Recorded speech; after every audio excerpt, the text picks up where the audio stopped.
আল্লাহ শুকরিয়া যে আল্লাহ তাআলা আমাকে অনেক ভালো রেখেছেন। অ্যারেঞ্জমেন্ট কমিটি অ্যান্ড যারা চিফ গেস্ট আছেন, বিশেষ অতিথি আছেন, সবাইকে যেন আল্লাহ তাআলা ইসলামের খাদেম ওমরে ফারুক রাদিয়াল্লাহু তাআলা আনহুর মতো কবুল এবং মঞ্জুর করে নিক। পড়েন সবাই আমিন। আমি যা দেখতে পাচ্ছি আজকের এই মাহফিলে ডানে এবং আমার সামনে যত মানুষ আজকের মাহফিলে এসেছেন, যদি আমার ভুল না হয় সবাই আপনারা নিজেরাই একবার তাকায় দেখেন পুরো মাহফিলটা। Try to observe this situation, একটু দেখেন সবাই। আচ্ছা, ওরে বাবা উঠে গেছে এদিকে এদিকে। যতজন আজকের এই মাহফিলে এসেছেন অ্যাজ এ অডিয়েন্স, শ্রোতা হিসেবে আমার বিশ্বাস যত শ্রোতা এসেছে তার 90 ভাগেরও বেশি কলিজার টুকরা যুবক ভাইয়ের আজকের মাহফিলে এসেছে। ইসলামের বিজয় যে সুনিশ্চিত, এটার ভিক্টরি যে কনফার্ম, এটাকে রুখে দেওয়ার সাধ্য যে কারো নাই। আজকে গাজীপুরের মাটিতে যুবকদের উপস্থিতি এটাই প্রমাণ করছে। যুবক ভাইরা, আল্লাহ প্রত্যেকটা যুবককে নেক হায়াত দান করুক। পড়েন সবাই আমিন। গাজীপুর ঢাকার মধ্যে পড়ে। ঢাকা হচ্ছে বাংলাদেশের রাজধানী, father of all the father's, brand of all the brand, তাই না? ঢাকার সে কোনো কম্পেয়ার করা যাবে না। তো আপনারা সবাই শিক্ষিত মানুষ, খুবই আপনারা মার্জিত মানুষ। গাজীপুর এমন একটা জেলা ঢাকার ভিতরে, আমরা জানি 5 আগস্টের পূর্বে গাজীপুরের অনেক যুবকরা দেশকে স্বাধীন করবার জন্য শহীদ হয়ে গিয়েছে। এবং আপনারা দেখবেন সময় টিভি, যত টিভি আছে, যত নিউজ চ্যানেল আছে, গাজীপুরে মানুষকে যেভাবে হত্যা করা হয়েছে, খুব বড় মর্মান্তিক কথা এটা, বড় মর্মান্তিক কথা এটা। এবং ওনারা বললেন ওনারা জেল খেটেছেন, বাড়ির থেকে বাহিরে ছিলেন। এটা খুবই কষ্টের কথা। আমরা একটা কথা আজকে এই মাহফিল থেকে অ্যানাউন্সমেন্ট দিতে চাই, আগামীতে কোনো স্বৈরাচারকে এই দেশে আমরা চুল পরিমাণ বরদাস্ত করব না। গাজীপুর এখানে অনেক বিএনপির ভাইরা আছেন, হয়তো অনেক আওয়ামী লীগের ভাইরাও মেবি থাকতে পারেন, এবং আমরা অনেক যুবক ভাইরা আজকের মাহফিলে আছি। কথা হবে না, আমি কথা বলি। লেট মি টক। আমি বলছি, আমি একজন দেশের সিটিজেন হিসেবে, নাগরিক হিসেবে আজ 2টা দাবির কথা বলবো, অ্যান্ড দেন আমি আমার সেন্ট্রাল থিম বা সাবজেক্ট ম্যাটারে ফিরে যাওয়ার সর্বোচ্চ চেষ্টা করব। দেখেন, লুক অ্যাট মাই 2 ফিঙ্গার্স। আজকে আমার আগামীর নির্বাচন নিয়ে 2টা দাবি আছে। বলেন সবাই কয়টা? আর भी जोर से বলো কয়টা? 2টা দাবি। যদি আপনারা একমত হন, অনেক মিডিয়ার ভাইয়ের একটা কভারেজ নিচ্ছে, আপনারা আমাকে অ্যাপ্রিসিয়েট করবেন আওয়াজ দিয়ে, দিল খুলে, জবান খুলে। নাম্বার 1, আগামীতে এই দেশে নির্বাচন হবে, কোন একজন প্রধানমন্ত্রী নেক্সট টাইমে এই দেশে সিলেক্ট হবেন, এটা আমরা মনে প্রাণে বিশ্বাস রাখি। তবে as a Muslim, as a believer, একজন ইমানদার হিসেবে 1 নাম্বার দাবি আমাদের, আগামীতে আমরা এই সোনার বাংলাদেশে কোনো নারীকে ক্ষমতার চেয়ারে দেখতে চাই না। দ্বিমত না একমত? এত আস্তে বললে তো একমত হয় না। দ্বিমত না একমত? আপনি যেই দলেরই হন, একটা হাদিস মাথায় রাখবেন। আল্লাহর হাবিব বলেছেন, সেই জাতি কখনো উন্নতির চূড়ান্ত পর্যায়ে পৌঁছাতে পারবে না যেই জাতির নেতৃত্বের চেয়ারে নারী বসে থাকে। 1 নাম্বার, কোনো নারীকে আমরা আগামীতে প্রাইম মিনিস্টার হিসেবে দেখতে চাই না। নাম্বার 1। নাম্বার 2, এটা আমাদের প্রাণের দাবি, একটু বুঝে শুনবেন। আমরা যে জাস্ট পুরুষ চাই ক্ষমতার চেয়ারে, it's exactly not like that. আমরা শুধুই পুরুষ চাই না, আমরা চাই এমন একজন পুরুষ আগামীতে আমার এই বাংলাদেশের প্রধানমন্ত্রী হবেন, যিনি এই দেশের প্রধানমন্ত্রীও হবেন এবং তার যোগ্যতা, তার কোয়ালিফিকেশন এতটা হাইলি কোয়ালিফাইড হবে, তিনি দেশের প্রধানমন্ত্রীও হবেন। অ্যাট দ্য সেম টাইম তিনি চাইলে জাতীয় মসজিদ বাইতুল মুকাররমে দাঁড়িয়ে জুমার খুতবা দেওয়ার যোগ্যতাও রাখবেন।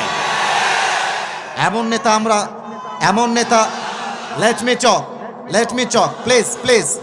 Don't shout, let me talk. আমরা এমন নেতা আগামীতে চাই কি চাই না? এবার আমাকে মূল কথায় ফিরে এসে উত্তর দেন। যদি এই দেশের প্রধানমন্ত্রী হয় জাতীয় মসজিদ বাইতুল মুকাররমের খতিব হওয়ার যোগ্য, আগামীতে এই বাংলাদেশের সুদ হার থাকবে? এই গাজীপুরের ভাইয়ারা জোরে বলেন, গাজীপুরের ভাইয়ারা সুদ থাকবে? ঘুষ থাকবে? চাঁদাবাজি থাকবে? টেন্ডারবাজি থাকবে?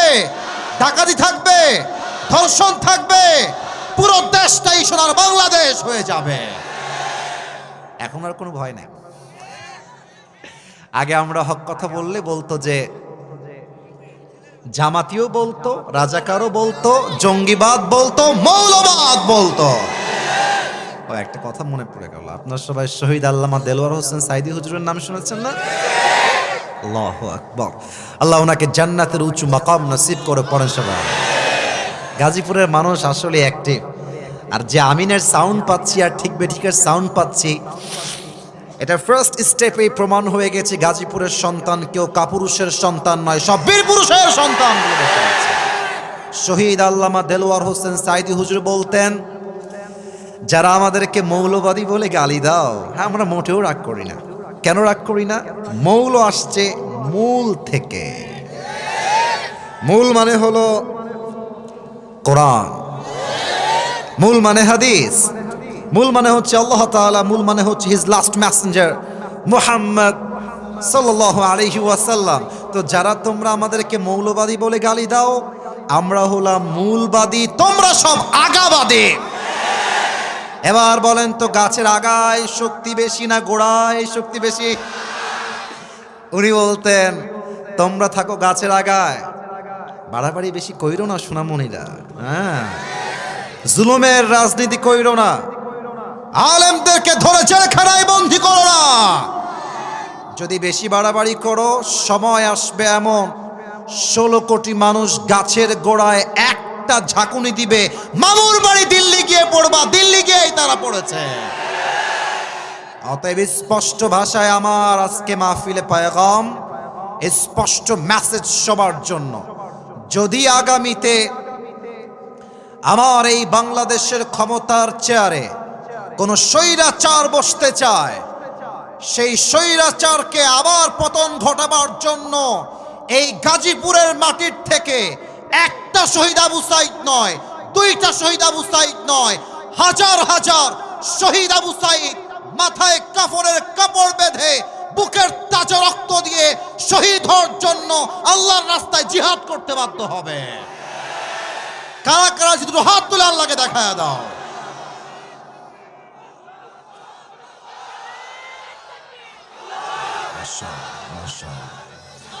আল্লাহ এই স্লোগানকে কবুল করুক, মাশাআল্লাহ। সকলে পড়া আমিন।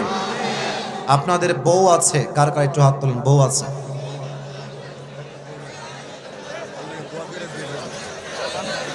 বউ আছে, আচ্ছা হাত নামান, হাত নামান।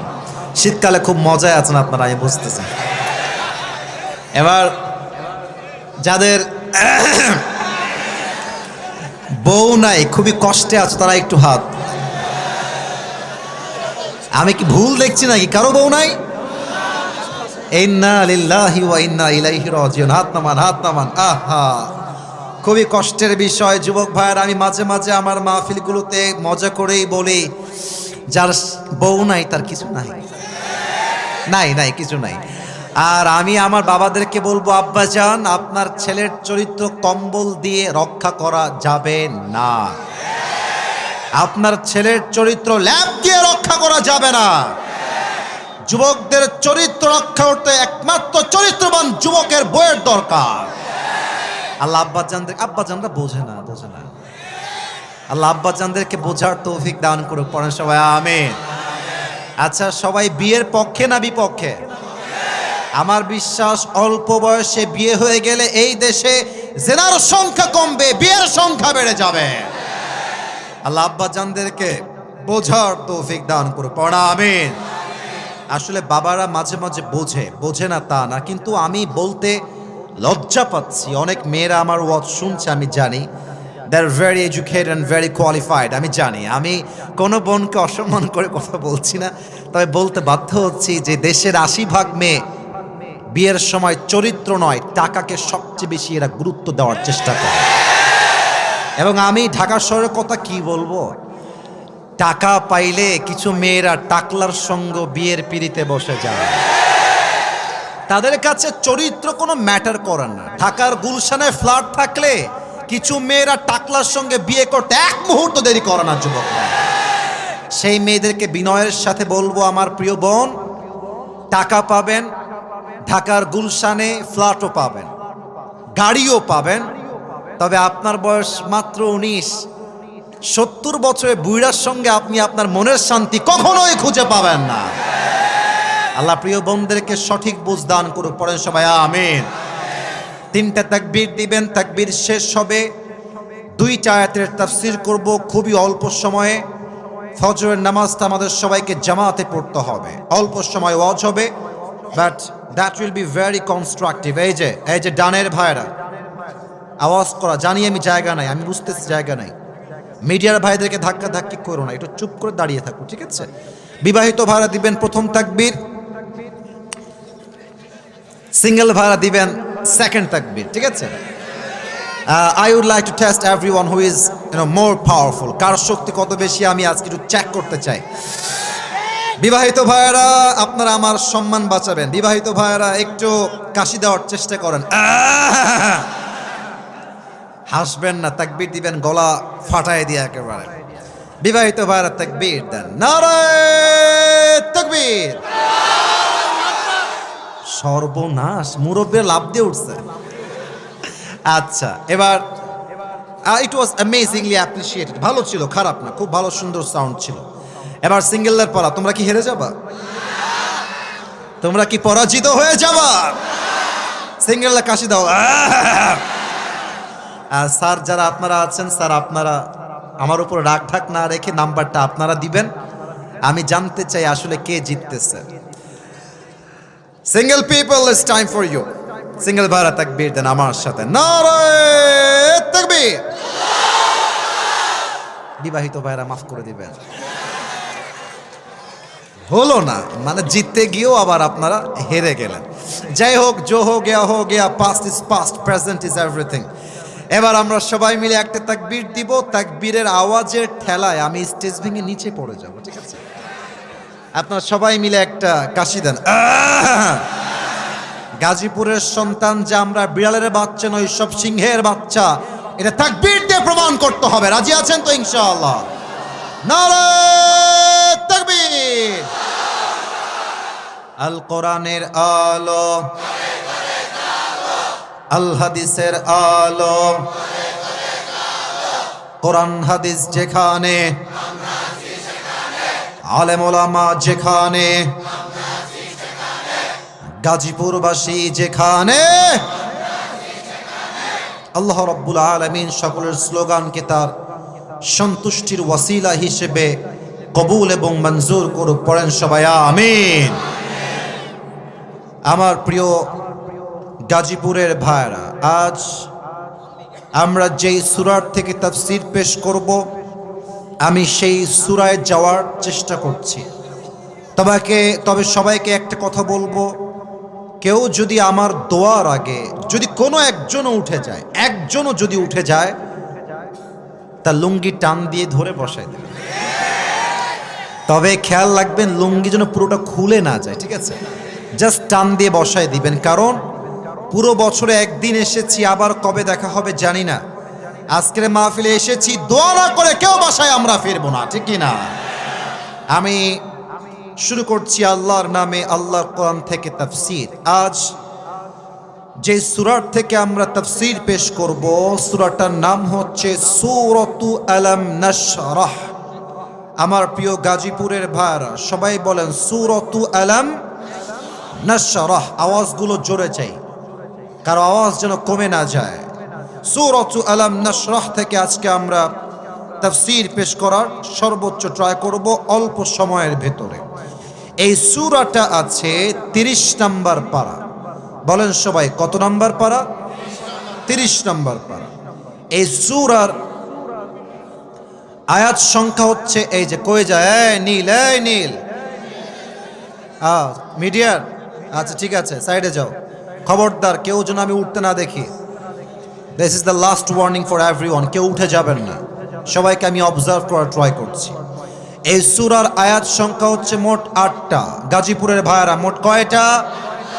8টা। তবে আজ আমরা 8টা আয়াতের ব্যাখ্যায় যাব না, আমরা জাস্ট 2টা আয়াতের ব্যাখ্যা শুনব। জোরে সোরে বলেন সবাই, কয়টা আয়াত?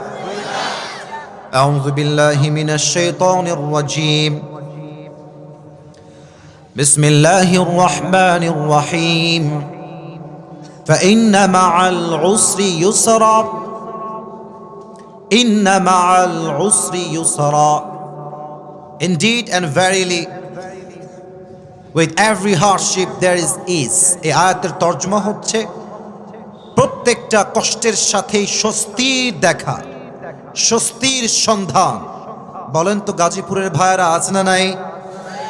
আপনি যদি আমার কথাগুলো আজকে এখান থেকে শোনেন, এখান থেকে কথা বুঝে আসবে না, এখান থেকে শুনতে হবে, কারণ প্রত্যেকটা পয়েন্ট খুবই ডিপ। যদি আপনি দিল দিয়ে না শুনেন, ইহা সে শুনোগে ইহা সে নিকাল জায়গা। এজন্য কান দিয়ে নয়, যতটুকু শুনবেন দিল দিয়ে শুনবেন। রাজি আছেন তো সবাই ইনশাআল্লাহ? তাহলে আমি সবার থেকে তর্জমাটা মুখস্থ শুনতে চাই। আমি বলবো প্রথম ধাপ, আপনারা বলবেন সেকেন্ড ধাপ। কষ্টের সাথেই আছে, এই জোরে কোন, বামে সাউন্ড নাই, ডানে পারফেক্ট সাউন্ড, মাশাআল্লাহ। কষ্টের সাথেই আছে স্বস্তি বা সুখ। এটা হচ্ছে সূরাতু আলাম নাশরাহ এর 5 এবং 6 নম্বর আয়াত। এই 2টা আয়াতের আমি আজ তাফসীর থেকে 4টা ব্যাখ্যা দেব। Look at my 4 fingers. সবাই বলেন কয়টা ব্যাখ্যা? 4টা। 4টা ব্যাখ্যা শেষ হবে, 2টা ঘটনা বলবো, দোয়া হবে, and then we will go back to our home। বলেন সবাই ইনশাআল্লাহ। আসুন আমরা ব্যাখ্যায় ফিরে যাই। আমি দেখতে পাচ্ছি এখানে অনেক মাদ্রাসার ছাত্র ভাইয়েরাও আছেন। এটা খুবই আমার জন্য সৌভাগ্যের বিষয় যে আপনারা মাহফিলে অংশগ্রহণ করেছেন। আমি কথা বলতে ভেরি কমফোর্টেবল ফিল করব, বিকজ আপনারা আমার কথা আরো ভালো বুঝবেন। যুবক ভাইয়েরাও অবশ্যই বুঝবেন। খেয়াল করেন, আল্লাহ তাআলা বলছেন ফাইন্না মা'আল উসরি ইউসরা, ইন্না মা'আল উসরি ইউসরা। এখানে তর্জমা হচ্ছে কষ্টের সাথেই আছে স্বস্তি। খুব খেয়াল করেন, এখানে উসর তথা কষ্ট এটা আসছে আগে, ইউসর তথা স্বস্তি এটা আসছে পরে। তাহলে কষ্ট এসেছে আগে, স্বস্তি এসেছে পরে। তবে আপনি যদি এই আয়াতের দিকে আরবিক যেই গ্রামারের নিয়ম আছে, রুল আছে, সেই দিক থেকে তাকান, তবে এখানে স্বস্তি এসেছে আগে, কষ্ট এসেছে পরে। তাহলে যদি আপনি পড়তে যান তেলাওয়াত হিসেবে, ফাইন্না মা'আল উসরি ইউসরা, এখানে স্বস্তি আসছে পরে, কষ্ট আসছে আগে। বাট আরবি নিয়ম অনুযায়ী এখানে স্বস্তি আসছে আগে, কষ্ট আসছে পরে। এখন বলবেন হুজুর এই গ্রামারটা বলার উদ্দেশ্য আপনার কি ছিল? এটা আমার উদ্দেশ্য না, এটা আল্লাহর উদ্দেশ্য। আল্লাহ গ্রামার অনুযায়ী স্বস্তিকে আগে রেখে এটা বোঝাতে চায় যে বান্দা, তোর জীবনে যত কষ্ট আসুক, তোর ফোকাস, তোর পার্সপেক্টিভ, তোর দৃষ্টিকোণ কষ্টের দিকে হবে না, স্বস্তির দিকে হবে। কষ্টের দিকে নয়, স্বস্তির দিকে। এবার আমাকে উত্তর দিলেই তাফসীরটা আরো ভালো বুঝে আসবে। যেই মাস চলছে, মাসটার নাম হচ্ছে কি মাস? এই যে আস্তে কয় রে বাবা, কি মাস? 2000 কয় সাল? 25 সাল। আমাকে উত্তর দিবেন সবাই, কেউ যেন বাদ না যায়। এই জানুয়ারি মাসে আপনি কয়দিন না খেয়েছিলেন? একদিনও না, তাই না? আচ্ছা, যদি বলি এই জানুয়ারি মাসে আপনি কয়দিন অসুস্থ ছিলেন, বলবেন 2-1 জন হয়তো 1 দিন 2 দিন অসুস্থ ছিলাম। এর মানে আপনি যদি পুরো জীবনটাকে একটু অবজার্ভ করেন, দেখবেন যে আপনার জীবনে কষ্টের সংখ্যা কম, স্বস্তির সংখ্যা বেশি, ঠিক কিনা বলে? আল্লাহ বলছে বান্দা কষ্টের দিকে তাকাস না, স্বস্তির দিকে তাকিয়ে দেখ, তোকে তোর জীবনটাকে সুন্দর করে দিবে একজন, তিনি কে? এখন চলছে শীতকাল, সেই দিন আমার প্রোগ্রাম ছিল বগুড়া। নাম শুনছেন না আপনারা? বগুড়া একটা উন্নত জেলা। তো আমি প্রোগ্রামে গেলাম, আল্লাহ তাআলার যেটা ফয়সালা আর কি, গাড়িটা নষ্ট হয়ে গেছে। আমার গাড়িও নষ্ট, যেই গাড়ি ভাড়া করে নিয়ে আসছি ওই গাড়িও নষ্ট, দুইটাই নষ্ট রাস্তার মাঝে। রাত বাজে 2টা, কনকনে শীতে আমি থরথর থরথর করে কাঁপছি। বিশ্বাস করুন, আমি যতই বড় হুজুর হই আর যত বড়ই ফেমাস মানুষ হই না কেন, ডিপ্রেশন, চিন্তা প্রত্যেকটা মানুষের নেচার, প্রত্যেকটা মানুষের দুশ্চিন্তা মাঝে মাঝে একটু হলেও হয়। কথা ঠিক আছে আমার? বিশ্বাস করুন, আমি গাড়িতে বসে বসে ভাবছি, ইসরে এত কনকনে শীত, আমার কত কষ্ট হচ্ছে। আল্লাহ তুমি আমাকে এত কষ্ট কেন দিচ্ছ? আমি তোমার দিনের কাজ করছি, এটা মাথায় চিন্তা করছি। সিএনজি এলো, সিএনজিতে ব্যাগ উঠালাম, যাচ্ছি অন্য আর একটা গাড়ি নেওয়ার জন্য। তো আমাকে যখন বগুড়ার রেল স্টেশন দিয়ে ক্রস করানো হলো, চিন্তা চেঞ্জ হয়ে গেল। আমি দেখলাম আমি শীতে কাঁপছি, আমার ভেতরে 2টা গেঞ্জি, উপরে জ্যাকেট, তার উপরে শাল বা চাদর পরে আছি। আমার স্টেশনে সাডেনলি চোখ পড়ল স্টেশনের দিকে। এই রিসেন্টলি মাত্র 20-25 দিনের কথা বলছি। আমি দেখলাম স্টেশনে পিচ্চিরা শুয়ে আছে, বাচ্চা, গায়ে জামা নাই, কোনো মতে ছেঁড়া বস্তা দিয়ে মুড়ি দিয়ে আছে। মুরব্বীরা শুয়ে আছে, বৃদ্ধা মা শুয়ে আছে, খেতা আছে, ল্যাপ নাই, কম্বল নাই।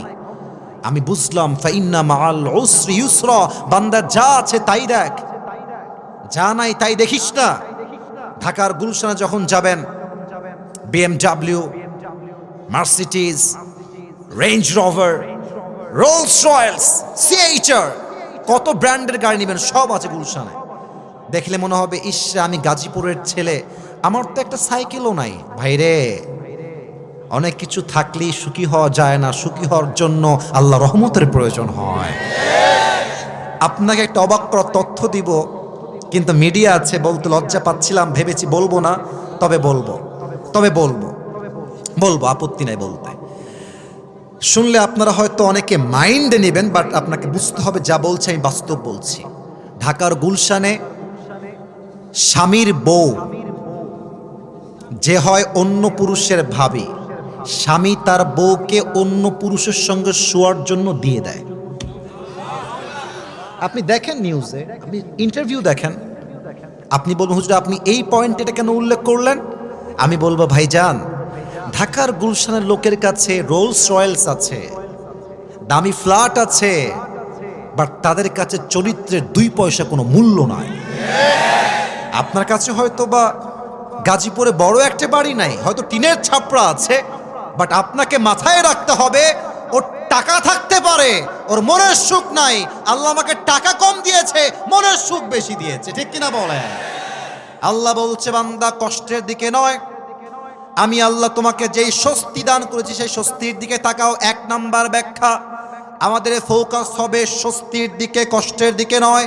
1 নাম্বার ব্যাখ্যা। 2 নাম্বার, খেয়াল করেন, ফাইন্না মাআল উসরি ইউসরা, এখানে আল উসর কষ্ট। এই যে আমার মাদ্রাসার ছাত্র ভাইয়েরা আমার দিকে তাকান, এখানে আলিফ লাম আসছে, আল উসর অর্থাৎ এটা মারিফা নির্দিষ্ট। কষ্ট জীবনে কার কোনটা আছে এটা সবাই আমরা জানি। মনে করেন আপনার বউ খারাপ, এটা আপনি জানেন, আপনার চাকরি লাগবে, এটাই কষ্ট, এটা আপনি জানেন। বাট স্বস্তি কোথায় আসবে এটা আমরা কেউ জানি না, এটার খবর রাখে একজন, তিনি কে? এবার আপনাকে আমি দুনিয়ার এক্সাম্পল দিয়ে তাফসীরটা বোঝাবার ট্রাই করি। ঢাকার বসুন্ধরার নাম শুনছেন তো নাকি? না শুনবেন না কেন, আপনারা তো ওখানে যাওয়া মানুষ, সবাই তো স্বচক্ষে দেখেছেন।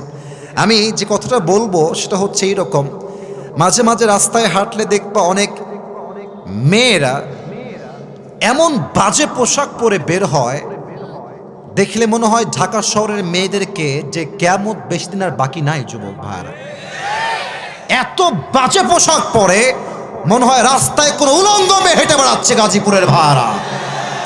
তো এত নষ্টা মেয়ের ভিড়ে দেখছো মাশাআল্লাহ হঠাৎ করে যে এক বোরকাওয়ালি, হাতেও মোজা পায়েও মোজা, यार ये तो अभी के अभी जन्नत से भाग के दुनिया में आई है।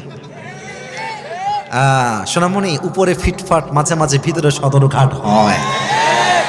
এখন তুমি ভাবছো যে আল্লাহ জীবনে একটাই কষ্ট, বউ নাই, এটা আমি জানি, কিন্তু আমি ভাবছি যে আমার স্বস্তি হচ্ছে এই বেড়ি আমার বউ হইলে আমার আর কোনো কষ্ট থাকবে না, এটা আমি চিন্তা করছি।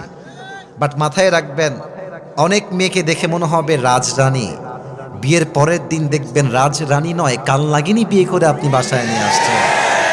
অতএব আল্লাহ বলছে বান্দা, কষ্ট কোন বিষয়ে তোর আছে তুই জানিস, বাট স্বস্তি কোন বিষয়ে আসবে এটা তুই জানিস না, এটা জানে একজন। আওয়াজ দিয়ে বলেন সবাই, তিনি কে? আর একটা এক্সাম্পল খুব খেয়াল করবেন, যুবকদের শখের বাইকের নাম হচ্ছে R15 ভার্সন 4 ইন্দোনেশিয়ান ভার্সন। হ্যাঁ, আচ্ছা দেখেন, গাজীপুরের ছেলে দেখেছি খুব ভাবসাব, হ্যাঁ, সানগ্লাস পরে একটা R15 বাইক নিয়ে, বাপ রে বাপ, ওর বাপের রোড এইটা, হ্যাভি টান দেয়। তো এটা বড় কষ্টের বিষয় যে আজকালকার মেয়েদের কাছে এই টাউট বাটপাট টিকটকার আর গাঞ্জাখোর পছন্দ হয়, দিনদার পছন্দ হয় না যুবক। এখন যুবক, এই যে যুবকগুলো আমার সোনামণিরা দাঁড়িয়ে আছে এখানে, ওরা ভাবছে ইস রে, এই মালটা পাইলে আমার জীবন সফল হয়ে যাবে, খালি R15 লাগবে, এইটা পাইলে আমি সফল। আমি আমার কথা বলছি, আমার যে ড্রাইভার ছিলেন তার ভাতিজা এই গত মাসে, এই ডিসেম্বর মাসে বাপকে বলেছে, আব্বা তুমি যদি আমাকে R15 কিনে না দাও আমি আত্মহত্যা করে মরে যাব। আস্তাগফিরুল্লাহ, নাউজুবিল্লাহ। তো বাবা তো বাবাই হয়, বাবার মতো আপন আসলে পৃথিবীতে কেউ হয় না।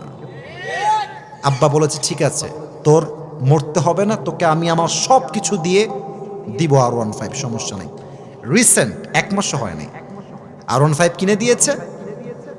ভোরবেলা সকালবেলা রাস্তা ফাঁকা ছিল, আবেগ কাজ করেছে, বিবেক কাজ করে নাই। গাড়ি তুলেছে 120-এ 30-এ, তো ঠাস করে রাস্তা দিয়ে একটা গাড়ি চলে আসছে মাঝখানের সামনে দিয়ে, আর এটাকে কন্ট্রোল করতে পারে নাই, সোজা গিয়ে খাম্বার সঙ্গে মেরে দিয়েছে, জায়গায় স্পট ডেথ, জায়গায় শেষ। আল্লাহ বলছে, বান্দা তুই ভাবছিস R15 পেলেই সুখ, তুই ভাবছিস ঢাকার গুলশানে ফ্ল্যাট কিনতে পারলেই সুখ, তুই ভাবছিস ব্র্যান্ডের কাপড় পরলেই সুখ, তুই ভাবছিস অমুক কোম্পানিতে চাকরি পেলেই সুখ।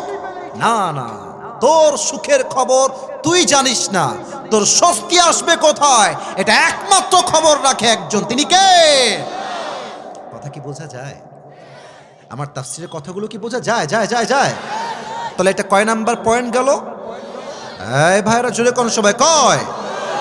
3 নাম্বার পয়েন্ট আরো বড় মারাত্মক, একটু খেয়াল করবেন। ফা ইন্না মাআল উসরি ইউসরা, ইন্না মাআল উসরি ইউসরা, দুইটা আয়াতের শুরুতে একটা হরফ আছে, এটা হচ্ছে ইন্না। সবার থেকে জানতে চাই এই হরফটার নাম কি? এই যে আমার কওমি ছাত্র ভাইরা যারা আছেন, they know this very well, তারা আমার চাইতে আরো ভালো জানে। এটা হচ্ছে হুরুফে মুশাব্বাহা বিল ফিআল। যখন ইন্না কোনো বাক্যের শুরুতে আসে, বাক্যের মাঝে যেই সন্দেহ থাকে সেই সন্দেহ সব দূর করে দেয়। অনেক যুবক মনে মনে ভাবে যে বয়স তো 25 হয়ে গেল, বিয়ে কি শালা হবেই না আমার, আহা। হ্যাঁ, এরকম আছে, বিয়ে কি হবেই না, আহা, আমি কি আজীবন সিঙ্গেল মরবো, এটা আমিও ভাবতাম। তো আল্লাহ বলছে, বান্দা যতই টেনশন করিস না, ফা ইন্না মাআল উসরি ইউসরা, নিশ্চিত তোর সমস্ত হতাশা দূর করবে একজন, তিনি কে? ফা ইন্না, নিশ্চিত কষ্ট দূর হবে। 4 নাম্বার ব্যাখ্যা, শেষ ব্যাখ্যা আমার, আল্লাহ রাব্বুল আলামিন বলছে ফা ইন্না মাআল উসরি ইউসরা, এখানে তরজমা হবে কষ্টের সাথেই আছে সুখ। আমরা তরজমা মাঝে মাঝে করি কষ্টের পরেই সুখ, এটা ভুল তরজমা, এই তরজমা করা যাবে না। কারণ কি, খেয়াল করা, যদি কষ্টের পরেই সুখ তরজমা হতো তাহলে আল্লাহ বলতেন ফা ইন্না বা'দাল উসরি ইউসরা, কিন্তু কষ্টের পরেই সুখ নয়, কষ্টের সাথেই স্বস্তি। আল্লাহ বলছে ফা ইন্না মা'আল উসরি ইউসরা। এর ব্যাখ্যায় একটা ঘটনা বলতে চাই আমি আমার জীবন থেকে, বলা যাবে নাকি যাবে না? আপনারা আমাকে ফেসবুকে আগে দেখেছেন নাকি কখনো? মানে আপনার সব আমাকে চেনেন নাকি? আমার যে একবার গাড়ি অ্যাক্সিডেন্ট হয়েছিল, এটা কি আপনারা দেখছেন কেউ কেউ? আচ্ছা, মাশাআল্লাহ, হাত নামান। এটা 2024 সালের জানুয়ারি মাসের কথা। আমার প্রোগ্রাম ছিল, এটা আমি বানায়ও বলছি না, টাইম পাস করার জন্য বলছি না, আমি জাস্ট বোঝাবো কষ্ট আছে যেখানে স্বস্তিও আছে। আরে ডায়লগটা দেন না, কষ্ট আছে যেখানে স্বস্তি আছে। আমি প্রোগ্রাম করে কুমিল্লার দিকে আসছি, চাঁদপুরে আমার প্রোগ্রাম ছিল। গাড়িটা যমুনা ফিউচার পার্কের পাশে যে ব্র্যান্ড নিউ শোরুমগুলো আছে না, ওই পাশে ডান দিকে ঢুকে যে গাড়িটা কিনেছি জানুয়ারি মাসের 1 তারিখে। তো কিনেছি, আসলে দামি গাড়ি, মোটামুটি অনেক দাম ছিল ওই সময়। মার্কেট প্রাইস মেবি 55 লাখ ছিল। এটা শো অফ না, আপনি একটু পরে বুঝবেন যে আমি আসলে কি বলতে চাই আপনাকে। তো গাড়িটা কিনে খুব শখের গাড়ি, মাশাআল্লাহ, খুবই সার্ভিস ভালো অ্যান্ড লুকিং জাস্ট ওয়াও, দেখতেও সুন্দর। তো চাঁদপুর থেকে আমার প্রোগ্রাম, আমি আসবো কুমিল্লাতে, এসে ঘুমাবো। তো দেখবেন যে গ্রামের যে রাস্তাগুলো হয়, তিরিং বিরিং রাস্তা, একবার ডানে গিয়ে আবার বামে গিয়ে আবার ডানে। তা আমার ড্রাইভার সাহেবের এমন আবেগ কাজ করেছে, গ্রামের রাস্তায় গাড়ি তুলেছে 80-তে। তো আবেগের জন্য কি হয়েছে, রাস্তা ভেজা, বৃষ্টি হয়েছে। তো দেখেন, look at my right hand, ডান হাত দেখেন, গাড়ি যাচ্ছে এমনে সোজা, বোঝা যায়? ও ভাই কতক্ষণ বোঝা যায়? সোজা যাচ্ছে গাড়ি। তো রাইটে টার্ন নেওয়া লাগবে, অর্থাৎ ডান দিকে যাওয়া লাগবে। গাড়ি কিন্তু আছে 80-তে, আর রাস্তা পুরোটা ভিজা আর কাদা। তো আমার ড্রাইভার সাহেবেরও যে আবেগ কাজ করেছে, বিবেক কাজ করে নাই। 80-তে গাড়ি আছে, তো এই দেখেন, ঠাস করে ইউটার্ন নেওয়ার জন্য গাড়িটা এমনে ঘুরাইছে। গাড়িটা ডান দিকে না গিয়ে সোজা খাদে চলে গিয়েছে। আর খাদে গেছে কেমনে আমি বুঝাই বলি। একবার এমনে উল্টাইছে, আবার উল্টাইছে, থার্ড টাইম আমি বুঝলাম আমি জমিনের পানিতে পড়লাম। আমি তো অলরেডি কালেমা পড়ে ফেলেছি, তখন খুব সিরিয়াস ছিলাম। আসলে সবাই কালেমা পড়েছি, আমরা যারা ছিলাম সবাই মোটামুটি কালেমা পড়ে ফেলেছি। তো গাড়ি যখন নিচে পড়ে গেল, আমি দেখতে পাচ্ছি ভেতর থেকে পানি উঠছে। গাড়ির ভেতরে পানি অলরেডি উঠে গেছে। আমার সামনে যিনি ছিলেন, এক গ্লাসে বাড়ি দিয়েছে, এক বাড়িতে গ্লাস ভেঙে গেছে। ও জানলা দিয়ে লাফ দিয়েছে পানির ভেতরে, ওখানে নেমে গেছে ওখানে। আর আমরা ছিলাম 7 জন। গাড়ির এমন জোরে আওয়াজ হয়েছে কুমিল্লাতে, অনেক এলাকার লোক ওখানে চলে আসছে, আশেপাশে সবাই চলে আসছে। কি হলো রে, কে এখানে, বেঁচে আছে কিনা মরে গেল, সবাই দেখতে চলে আসছে। কোনো মতে আমাকে গাড়ির থেকে বের করা হলো। আমি পানির থেকে উপরে উঠলাম। যখন উপরে উঠেছি, গাড়ির দিকে আমি তাকায় দেখলাম যে মাশাআল্লাহ, আমার গাড়ির সামনের দিকে গ্লাস ভেঙে গেছে, ডান দিকে আমার জানালা নাই, নিচে আমার সিট নাই, উপরে আমার ছাদ নাই, গাড়িই নাই। তো মনটা এত খারাপ লাগলো, ইস রে, কেবল ব্র্যান্ড নিউ গাড়িটা কিনলাম শোরুম থেকে, 7 দিন হলো না, এত কষ্টের টাকা জমিয়ে কিনলাম, শেষ হয়ে গেল। কষ্ট, স্বস্তি কোথায়? এক জায়গায় স্বস্তি আছে যে ইস রে, আরে গাড়ি গেছে যাক না, যেখানে আমার বাঁচার কথা নয়, এখানে আমার চুল পরিমাণ কোনো আঘাত আমার গায়ে লাগে না। আল্লাহকে বললাম, আল্লাহ গাড়ি যাক, আমি তো বেঁচে আছি, আমার ঠ্যাং তো ভাঙে নাই, আমার হাত তো ভাঙে নাই, এটাই কথা। বেঁচে থাকলে একদিন এই সব গাড়ি নয়, একদিন BMW কিনতে পারবো, ঠিক কিনা বলে? আল্লাহ বলছে, বান্দা, কষ্টের পরে সুখ নয়, কষ্ট আছে যেখানে স্বস্তি আছে সেখানে। আচ্ছা, একজন মা যখন গর্ভবতী হয়, পেটের ভেতরে একটা যন্ত্রণা, বলেন তো গাজীপুরের ভাইয়েরা আছে না নাই? আহা, কি যে কষ্ট হয় মায়ের, একমাত্র মাই জানে। বাট মায়ের মাথায় একটা চিন্তা স্বস্তির থাকে যে যত কষ্টই আমার হোক, আমি তো মা ডাকটা শুনবো, আমার সন্তান যখন আমাকে মা ডাক দিবে, সমস্ত কষ্ট আমি এক মুহূর্তেই ভুলে যাব, ঠিক কিনা বলে? আল্লাহ বলছে, বান্দা, কষ্টের পরে সুখ নয়, কষ্টের সাথেই রয়েছে স্বস্তি। তবে এই বার্তা সেই মানুষ বুঝবে যার মাঝে আছে 2টা গুণ। সবাই 2 হাত তোলেন, এই যে 2 আঙ্গুল, সবাই আমাকে দেখাবেন। কষ্টের সাথেই আছে স্বস্তি, এটা আমল করতে কয়টা গুণ লাগবে? আপনাদের সকলের শোনার মন আছে তো ইনশাআল্লাহ? হাত নামান, সবাই একটা তাকবীর দেন, নারায়ে তাকবীর। 12টা বেজে গেছে অলরেডি, ওয়াজ 1 ঘন্টা হয়ে গেছে, আরো 10 থেকে 15 মিনিট সময় আমাকে দেওয়া যাবে না ইনশাআল্লাহ? ইনশাআল্লাহ আওয়াজ তো বলছে না, বলেন সবাই ইনশাআল্লাহ। 1 নাম্বার গুণের নাম হচ্ছে ধৈর্য। বলেন সবাই 1 নাম্বার গুণের নাম কি? ধৈর্য। আমি একটা কথা সবাইকে জিজ্ঞেস করতে চাই, যদি আমার ভুল হয় আপনারা আমাকে ধরিয়ে দিবেন। সাররাবাদ, আমি আমার জায়গা থেকে বলছি, আমার সামনে যতগুলো যুবক এখানে এসেছে, এটা আমার আন্তরিকতার বিশ্বাস, এখানে 90% বেশি যুবক ভাইরা আমরা সবাই মধ্যবিত্ত পরিবারের সন্তান এই মাহফিলে এসেছি। আমি আমার একটা ওয়াজে বলেছিলাম যে মধ্যবিত্ত পরিবারের সন্তান মানেই হচ্ছে এক একটা ব্র্যান্ড। কেন ব্র্যান্ড? সাইকেল দিবেন আমাদেরকে চলবে, বাইক দিবেন চলবে, কার দিবেন চলবে, বলবেন যে কার দিব না, বাইক দিব না, হেঁটে হেঁটে এসো তাও আমার চলবে, কারণ আমি মধ্যবিত্ত পরিবারের সন্তান, ঠিক কিনা? আপনি আমাকে ভাত দিবেন, ডাউল দিবেন, তাও আমার চলবে। আপনি আমাকে ভাত দিবেন, আলু ভর্তা দিবেন, তাও আমার চলবে। আপনি আমাকে ভাত দিবেন, গোস্ত দিবেন, তাও আমার চলবে। আপনি আমাকে 1 প্লেট ভাত দিবেন, আর কিছুই দিবেন না, 1 গ্লাস পানি দিবেন, 1টা মরিচ দিবেন, আমার পান্তা ভাত হলেও চলবে। আপনি বালিশ দিবেন, ঘুমাবো, বালিশ দিবেন না তাও ঘুমাবো।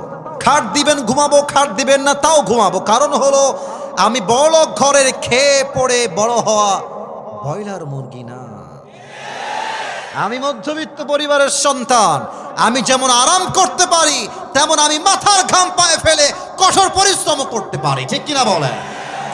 আল্লাহ বলছে কি দেখেন, ইন্নামা ইউওয়াফাস সাবিরুনা আজরাহুম বিগাইরি হিসাব। কিয়ামতের দিন মানুষের মাঝে 2টা দল হবে, ফারিকুম ফিল জান্নাহ ওয়া ফারিকুম ফিস সাঈর। One group will enter in the paradise and another group will enter in the hellfire. এক দল যাবে জান্নাতে, আরেক দল যাবে জাহান্নামে। জান্নাতের কাতার হবে ডান দিকে। গাজীপুরের ভাইরা, জান্নাতের কাতার কি বাম দিকে না ডান দিকে? আল্লাহ বলবে, এই আব্দুর রহমান বের হও, এই আব্দুল্লাহ বের হও, এই আব্দুর রহিম গেট আউট, বের হও, এই কাতার থেকে বাহিরে আসো। আল্লাহ কেন বের হও? আমরা কি জান্নাত পাবো না? আল্লাহ আল্লাহ বলবে, বান্দা জান্নাত তো পাবা, তবে একটা বিশেষ অফার আছে তোমার জন্য। কেন, কি অফার? আল্লাহ বলবে, আজকে আমি আল্লাহ তোমাকে বিনা হিসাবে জান্নাত দান করব। আল্লাহ বিনা হিসাব কেন? আমি কি এমন আমল করেছি আল্লাহ? আল্লাহ বলে, বান্দা ওই যে তুমি দুনিয়ার বুকে গরিব ঘরের ছেলে ছিলে, মধ্যবিত্ত পরিবারের ছেলে ছিলে, এত কষ্ট তোমার হৃদয়ে চাপা ছিল, বাট কেউ যখন তোমাকে বলতো ভাই তুমি কেমন আছো, তুমি সব ভুলে বলতা ভাই আলহামদুলিল্লাহ, আল্লাহ অনেক ভালো রেখেছে, তুমি ধৈর্যশীল ছিলা। ইন্নামা ইউওয়াফাস সাবিরুনা আজরাহুম বিগাইরি হিসাব। Those who observe patient, they will be given their reward without measure. আল্লাহ বলছে ধৈর্যশীল বান্দাকে আমি আল্লাহ তাআলা বিনা হিসাবে জান্নাত দিব। সুবহানাল্লাহ। কিছু প্রশ্ন করছি, দেখা যাক আপনারা উত্তর করতে পারেন কিনা। বলেন তো আমার গাজীপুরের ভাইরা, নবীজির একমাত্র কলিজার টুকরা মেয়ে, যার দ্বারা নবীজির বংশ বিস্তার হয়েছে, তার স্বামীর নাম হচ্ছে আলী, তার সন্তানের নাম হচ্ছে হাসান এবং হুসাইন রাদিয়াল্লাহু তাআলা আনহুমা। সে নারীর নাম কি ছিল? এত আস্তে বলবেন, এটা এক্সপেক্ট করি নাই। বলেন সবাই, নাম কি ছিল? রাদিয়াল্লাহু তাআলা আনহা। এই একটা ঘটনা বলবো, আমি যেন কোনো চোখ ডান বাম দেখতে না পাই। লুক অ্যাট মাই ফেস, আমার চেহারার দিকে তাকায় থাকেন। একদিন ফাতেমা রাদিয়াল্লাহু তাআলা আনহার ঘরে এত অভাব, হাদিসে আসছে 3 দিন যাবত চুলায় আগুন জ্বলে না, ভাত নাই, ডাল নাই, চাল নাই, কিছুই নাই। ফাতেমা রাদিয়াল্লাহু তাআলা আনহা ডাক দিয়ে বলছে, আলী, অভাব তো বড্ড চরম পর্যায়ে পৌঁছে গিয়েছে, খাবার দাবার ডাল ভাত কিছুই নাই বাসার ভেতরে, কি করা যায়, আমাকে পরামর্শ দাও। আলী বলছে, তুমি এক কাজ করো, নবীর কাছে যাও, গিয়ে বলো, ইয়া রাসূলুল্লাহ আ'তিনি শাইআন, গিভ আস সাম ফুড, কিছু খাবার দেন, আমরা বড় ক্ষুধার্ত 3 দিন যাবত। যাও বাবার কাছে যাও। দেখেন স্বামী যা বলে বউ তা শুনতে বাধ্য।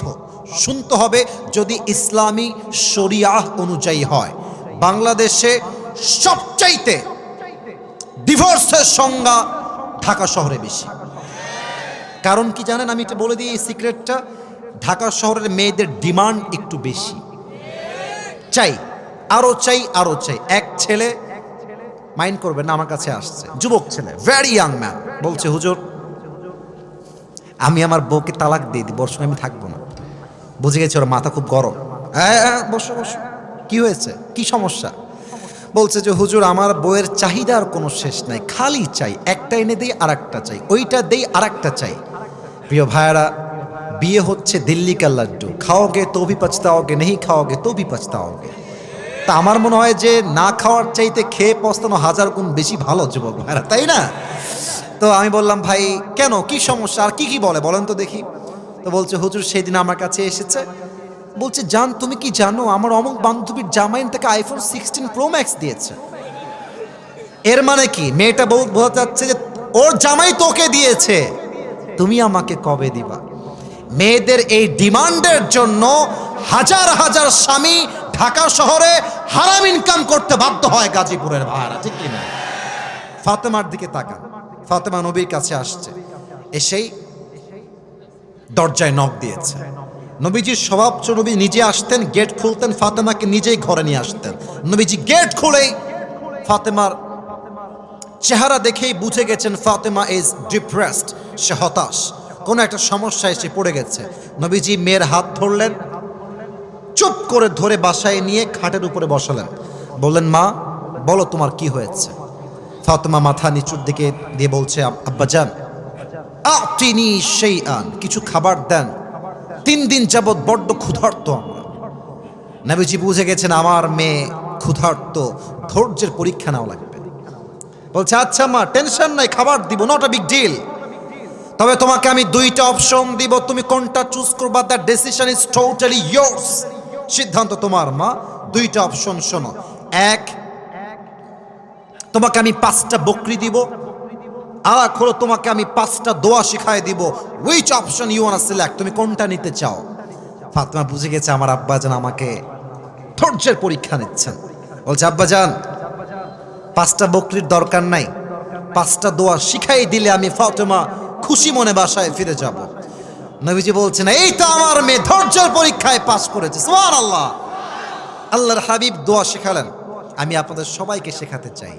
আমি জানি এটা মুখস্থ হবে না, অনেক মিডিয়ার ভাইরা আজকে এসেছে, কাউকে আমি চিনিও না, আপলোড দিয়ে দিবে কালকে, মুখস্থ করে নেবেন। সবাই পড়েন আমার সাথে গাজীপুরের সাউন্ডে, ইয়া আউয়ালাল আউয়ালিন।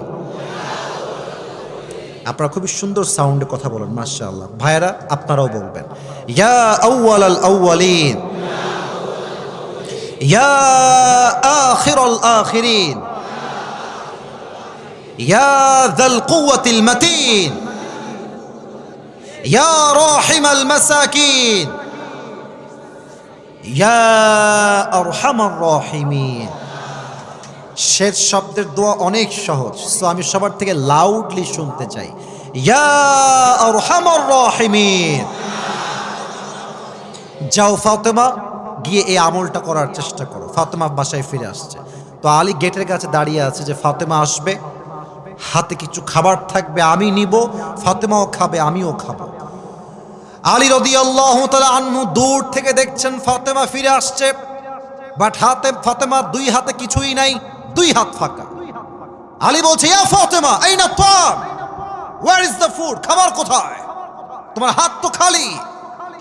ফাতেমা বলছে আলী যাহাবতু লিদ দুনিয়া ওয়া জিতু বিল আখিরা, যাহাবতু লিদ দুনিয়া ওয়া জিতু বিল আখিরা। আমি আমার প্রিয় আব্বার কাছে, নবীর কাছে দুনিয়া চাওয়ার জন্য গিয়েছিলাম, তবে আমার আব্বা যেন আমাকে দুনিয়া নয় 2 হাত ধরে আখিরাত দিয়ে ফেরত পাঠিয়ে দিয়েছে। আলী বলছে হবে না, পেটের যন্ত্রণা আর সহ্য হচ্ছে না, এবার আমি যাব। ও আব্বা জানেরা, জামাই আসছে শ্বশুরের কাছে, it's a matter of Prestige issue. জামাই এসছে, এসে বলছে আসসালামু আলাইকা ইয়া রাহমাতাল লিল আলামিন, হে নবী আপনাকে সালাম। নবী তো বুঝে গেছে যে আলী কেন এসেছে। জামাই বসো, কি দিব বলো, কি চাই? বলছে নবী হে 3 দিন যাবৎ বড্ড অভাব, যদি কিছু খাবার দিতেন বড্ড মেহেরবানি হতো আপনার ব্যাপারে। নবীজি বলছে ঠিক আছে খাবার দিব, তবে 2টা অপশন তোমাকে দিচ্ছি, তুমি কোনটা নিবা? The decision is totally yours. নবীজি জামাইয়ের সবরের পরীক্ষা নিচ্ছে। বলছে তোমাকে আমি 5000 বকরি দিব। আগে বলেছিল 5টা, এবার সংখ্যা বেড়ে 5000। 5000 বকরি দিব আর 5টা দোয়া দিব। Which option you wanna select? তুমি কোনটা নিতে চাও আলী? আলী বুঝে গেছে আমার শ্বশুর আমাকে ধৈর্যের পরীক্ষা দিচ্ছেন। আলী বলছে নবী হে 5000 বকরি ইটস মাইনাস, আমাকে আপনি 5টা দোয়া শিখায় দেন। নবীজি আবার সেই 5টা দোয়া আলীকে শিখিয়ে দিলেন। আলী রাদিয়াল্লাহু তাআলা আনহু বাসায় ফিরে আসলেন।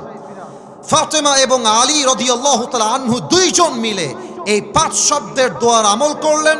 হাদিসে আসছে এই 5টা শব্দের দোয়ার আমলের বিনিময়ে আল্লাহ তাআলা তাদের সংসারের সমস্ত অভাবকে গায়েবী খাজানার থেকে দূর করে দিলেন। সুবহানাল্লাহ।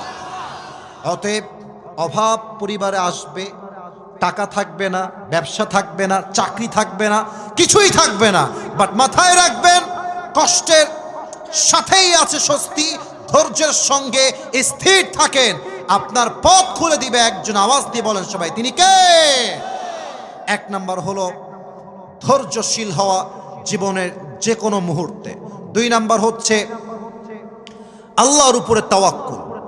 ওয়া মান ইয়াতাওয়াক্কাল আলাল্লাহি ফাহুয়া হাসবু। Whoever trusts in Allah subhanahu wa ta'ala, Allah is sufficient for him. যে ব্যক্তি আল্লাহর উপরে ভরসা করতে পারে, আল্লাহ বলছেন আমি একাই তার জন্য যথেষ্ট হয়ে যাই। সুবহানাল্লাহ। এটা আমার শেষ হাদিস বলছি, এটা বলেই দোয়া করব। তবে একটা প্রবাদ বাক্য আছে, শেষ ভালো যার। আরে ভাই কথা কোন? শেষ ভালো যার সব ভালো তার। এটা আমার শেষ হাদিস। আমাকে গিভ মি জাস্ট 5 মিনিটস, 5টা মিনিট সময় দেন। যদিও বা এটা দেওয়া লাগতো না, যদি আমি বসে না থাকতাম হয়তো 12টার আগেই ওয়াজ শেষ হয়ে যেত। স্যাররা কথা বলেছেন তাই 5 মিনিট সময় চাচ্ছে আপনাদের কাছে। বলেন তো নবীজির মোট স্ত্রী ছিল কয়জন? সবাই জানে তাও কথা কয় না। কয়জন? সেকেন্ড প্রশ্ন, নবীর প্রথম স্ত্রীর নাম কি ছিল? খাদিজা রাদিয়াল্লাহু তাআলা আনহা। আমি এখন জাস্ট একটা হাদিস বলবো, হাদিসের একটা টাইটেল দিচ্ছি, খাদিজার সঙ্গে নবীজির বিয়ে কেমনে হয়েছিল। That is the title of this হাদিস। শোনেন, খাদিজা ছিলেন এমন একজন নারী যিনি আরবের সবচেয়ে ধনী এবং richest women in Arabic world. তার মতো ধনী মেয়ে আরব বিশ্বে দ্বিতীয় আর কেউ ছিল না। প্রথম স্বামীও মারা গেছে, দ্বিতীয় স্বামীও মারা গেছে, থার্ড হাজবেন্ড সেও মারা গেছে। খাদিজা একদিন রাতের আধারে ঘুমিয়ে থেকে স্বপ্ন দেখছে যে আকাশে একটা চাঁদ উঠেছে, চাঁদের আলোতে পুরো দুনিয়াটাই আলোকিত হয়ে গেছে। উনি চাঁদের দিকে তাকিয়ে অবাক যে চাঁদের আলো এত বেশি হতে পারে। দেখছেন চাঁদটা তাকানোর সাথে সাথেই আকাশ থেকে খাদিজার বুকের দিকে চাঁদটা ভেঙ্গে ভেঙ্গে পড়ছে। আর স্বপ্ন দেখে ঠাস করে ঘুম থেকে উঠে গেছে। কি স্বপ্ন দেখলাম, এটা এর ব্যাখ্যা কি হবে? তার চাচা ছিলেন ওয়ারাকা বিন নাফেল, তিনি ছিলেন স্বপ্নের ব্যাখ্যাবিদ। তার কাছে গেলেন, বললেন যে চাচা আমি স্বপ্নে দেখলাম আকাশ থেকে চাঁদটা ভেঙে আমার বুকের দিকে পড়ছে, এই স্বপ্নের ব্যাখ্যা কি আমাকে এখনই বলেন। তার চাচা তাওরাত খুললেন, ইনজিল খুললেন, ব্যাখ্যা পড়ে জানলেন যে Khadija, it's a good news for you, it's a good news, তোমার জন্য এক বিশাল সুসংবাদ। কি সংবাদ? তার চাচা বলছে শেষ নবী এই জামানার তোমার স্বামী হিসেবে কবুল হতে চলেছে। সুবহানাল্লাহ। অপেক্ষা করো, সেই স্বপ্নের পুরুষ তোমার জীবন একদিন আসবেই। একদিনের ঘটনা, নবীজি ব্যবসার জন্য খাদিজার বাসায় আসলেন, এটা আমরা সবাই জানি।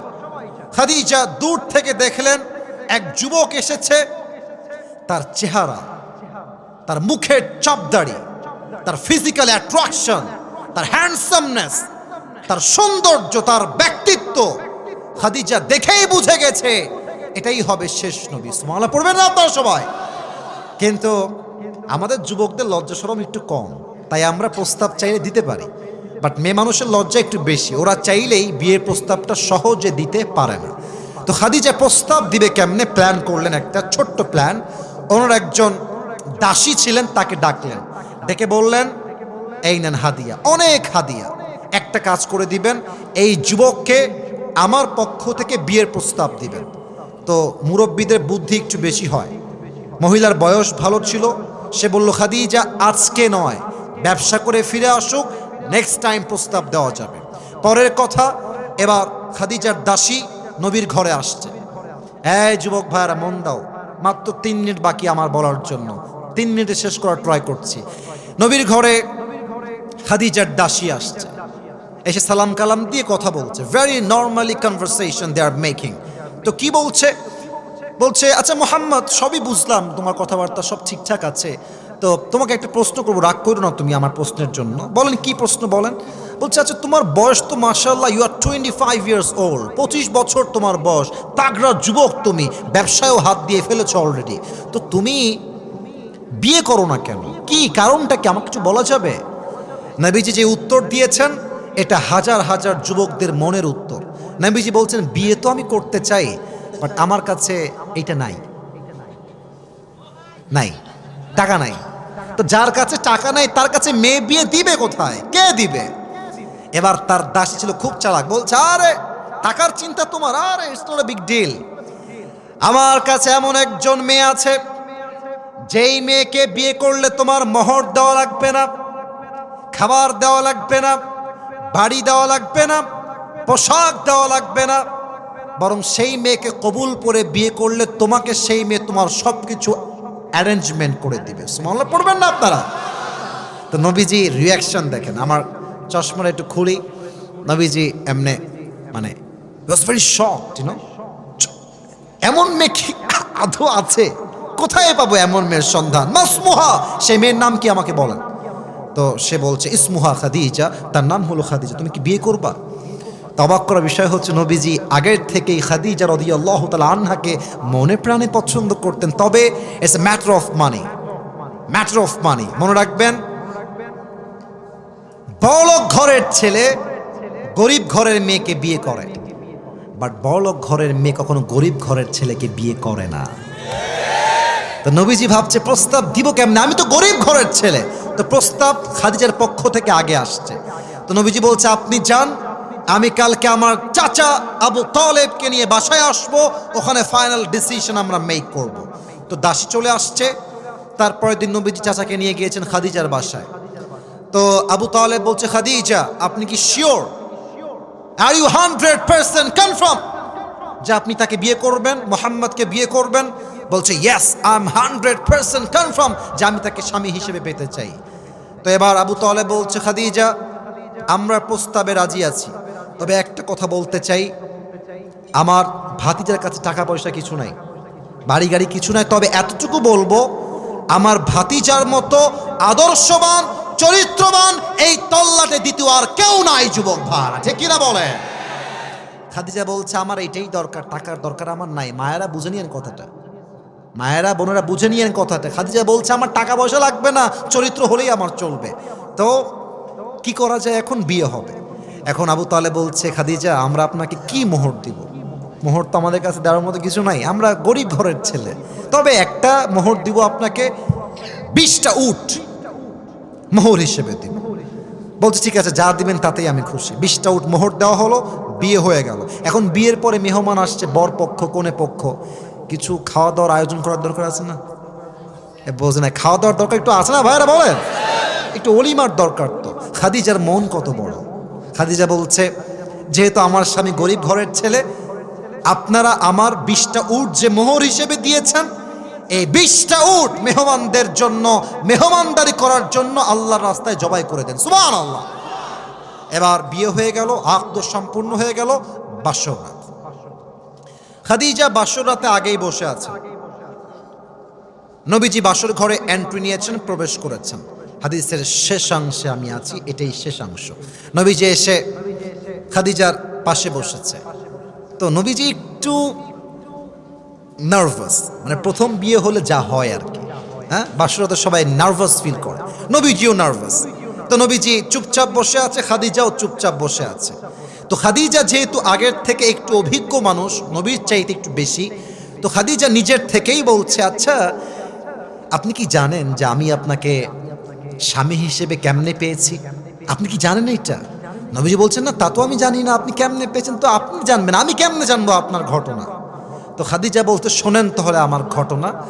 আমি যখন প্রথমবার বিয়ে করলাম, প্রথম বিয়েতে আমার এক সন্তান হলো, স্বামী আমাকে সন্তান রেখে দুনিয়ার থেকে বিদায় নিলেন। দ্বিতীয়বার বিয়ে করলাম, সন্তান হলো, তার নাম হলো হিন্দ, স্বামী মরে গেলেন, সন্তান থেকে গেল। থার্ড টাইম আবার বিয়ে করলাম, হতাশা সব কাটিয়ে আবার বিয়ে করলাম, সেই স্বামীও মারা গেল। পরে আমি নিয়ত করলাম আমার ভরসা আল্লাহর উপরে, আমার রব একদিন না একদিন আমাকে উত্তম জীবন সঙ্গী আজীবনের জন্য দান করবেন করবেন করবেন ইনশাআল্লাহ। এটা আমার ভরসা, তাওয়াক্কুল ছিল। এবং এই তাওয়াক্কুলকে আমি সামনে রেখে কোনো দিন কোনো পরপুরুষের সঙ্গে হারামে জড়াই নাই, কখনো কোনো পরপুরুষের দিকে চোখ তুলে তাকাই নাই, কখনো আমি আমার ব্রেইনে খারাপ হারাম কোনো অশ্লীল চিন্তা আনি নাই। আমি আমার ভরসা আল্লাহর উপরে রেখেছি। আমার মতো একজন নারীকে আল্লাহ তাআলা আপনার মতো চরিত্রবান যুবকের প্রথম স্ত্রী হিসেবে কবুল করে নিয়েছে। তাহলে কি বুঝলা? তোমার জীবনে আজকে বউ নাই, তুমি আমার বিয়ে হবে না, আব্বা আমি মরে যাবো, আমার বিয়ে নাই, বউ নাই, কিছু নাই, না।